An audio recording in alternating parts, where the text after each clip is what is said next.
Hello and welcome to Elite Pilates Teacher Trainer. I'm Paul, I'm an instructor at Elite Pilates. I'm on the reformer today, and the movement that I'm going to show you, attempt, is called a down stretch, which is considered an intermediate exercise, intermediate movement I should say. Yeah, so let's crack on. I was going to say something multiple times. So I've got two strings on, a light one and a 3/4 one. As with most movements, with this one, the lighter resistance is going to be far more challenging. And you'll feel it, and I'll show and explain in a moment. Let me just demonstrate first. When you carriage our toes are curled underneath the heels, try your best to stay in contact with the shoulder rest. The hands are wide on the footrest. Try not to have your wrists bent.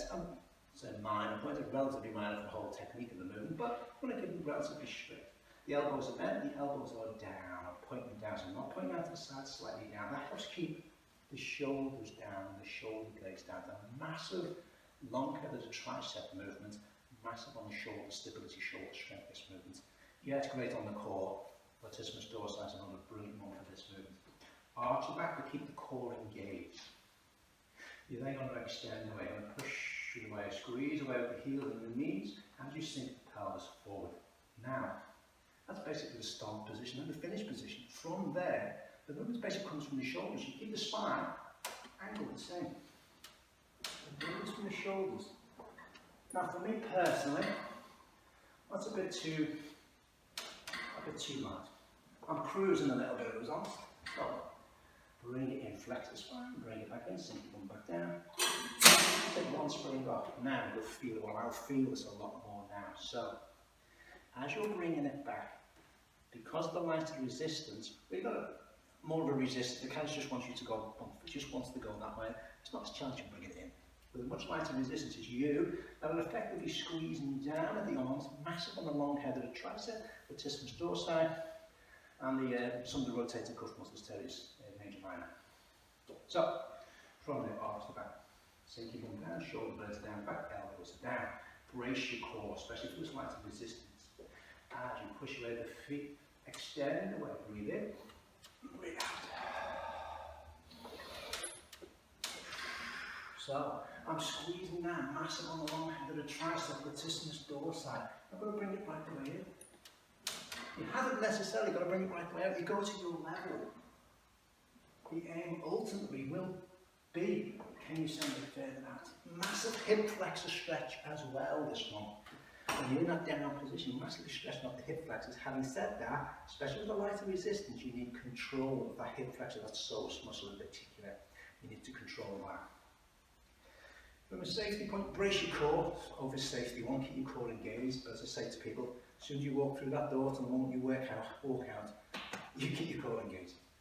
The only other one is the angle at this to talk about. Used to be at that angle, it's just too focusing the lower spinous process of your lumbar vertebrae.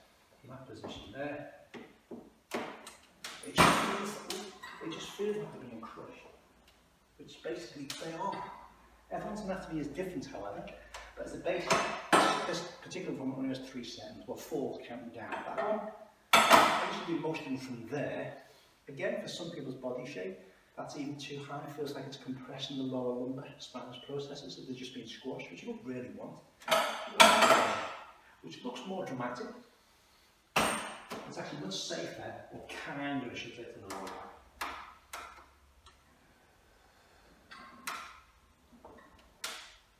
Now it looks more dramatic, but it's actually kind of to the lower back, or most people find that, not everyone. The other variation that I can think of that I do on this is both hands to one side, send the feet away, and just move the arms. Just working on your obliques on one side. Do more than that, by the way, Robin.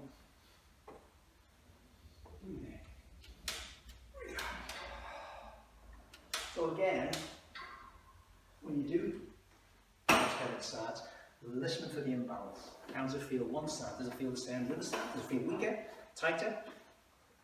Easier to control one side or the other? You're looking for imbalances. And obviously you do more on the more challenging side, the weaker side. Conversely, if it's a case of, well, my obliques, then you might have to do some other exercises, maybe concentrating on that side of the obliques, perhaps.